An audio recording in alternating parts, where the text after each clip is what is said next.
Welcome back, everyone, to another deep dive on The Explainer. Today, we're unpacking the timeline of one of the absolute most cataclysmic events in human history, the First World War.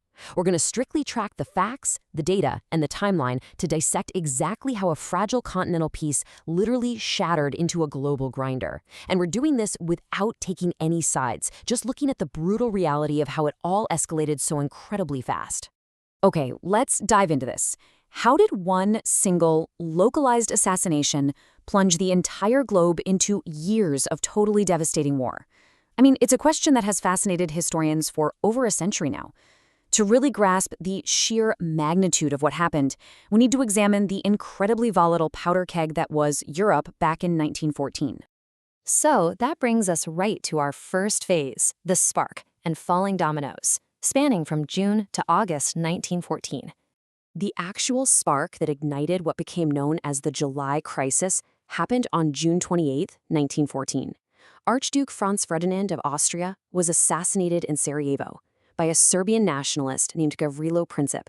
This one, singular violent event, that's what ultimately lit the fuse for the whole shebang.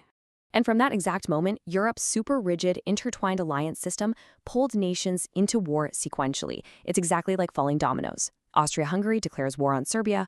Boom. Russia instantly mobilizes. Germany responds by declaring war on Russia and France. And finally, Great Britain enters to defend Belgian neutrality. Just one after another, the dominoes fell. And this brilliantly illustrates just how terrifyingly short the window of time was for the world to ignite. We go from a localized assassination in June to a regional attack in July to full-scale invasions and the entry of major world powers by August. In practically the blink of an eye, the entire globe was at war. Which leads us into our next phase, stalemate and trench warfare in late 1914. You see that frantic, rapid initial pace? It ground to a horrific halt when the German advance was finally stopped at the First Battle of the Marne. To survive the absolutely devastating power of modern machine guns and artillery, well, both sides had to dig in. This created trench warfare, this vast, sprawling network of defensive ditches stretching all the way from Switzerland up to the North Sea. It completely froze the conflict, really defining the brutal, static grinder that was the Western Front.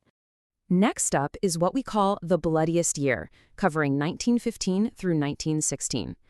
As those defensive lines solidified, the sheer human cost of the war began to mount in ways the world had literally never seen before.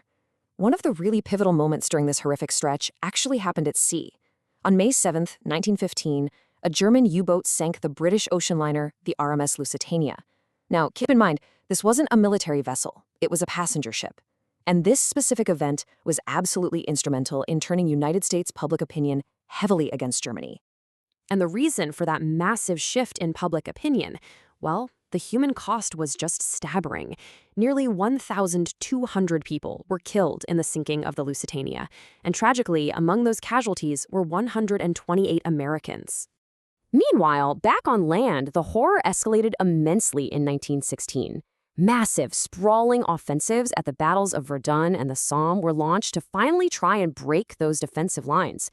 But the horrific reality is that neither side gained any significant ground. It was, for sure, the ultimate definition of a futile stalemate. Now, what's really interesting about this slide is the sheer scale of the devastation.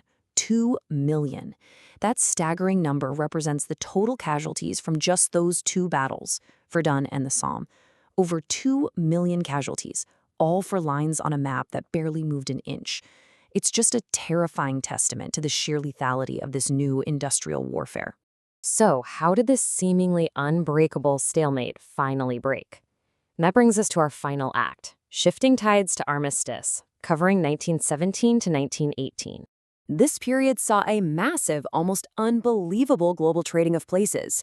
On one hand, the United States officially declares war on Germany, injecting a fresh, completely untapped global power right into the fray. But simultaneously, the Russian Revolution erupts, causing the massive Russian Empire to collapse internally and pull out of the war entirely. It's like one giant steps in just as another giant falls. So the crucial point is, what actually pushed the United States out of its neutrality? Well, it essentially came down to two main things. Germany's resumption of unrestricted submarine warfare, which really echoed the outrage over the Lusitania, and the interception of the infamous Zimmermann telegram. And this sudden influx of American troops fundamentally accelerated the timeline. In early 1918, Germany launches a massive spring offensive. But you know what? It ultimately just runs out of steam. By mid-year, backed by those fresh American forces, the Allies launched the 100 Days Offensive. Facing relentless pressure and complete internal collapse, Germany had absolutely no choice but to seek an armistice. And so the grinder finally stops.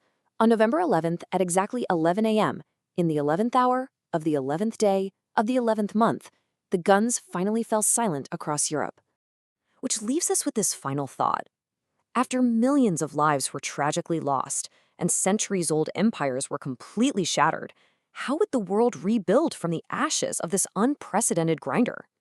The spark had finally burned itself out, but the geopolitical fires it started would go on to shape the entire rest of the 20th century. Thank you so much for joining me for this explainer.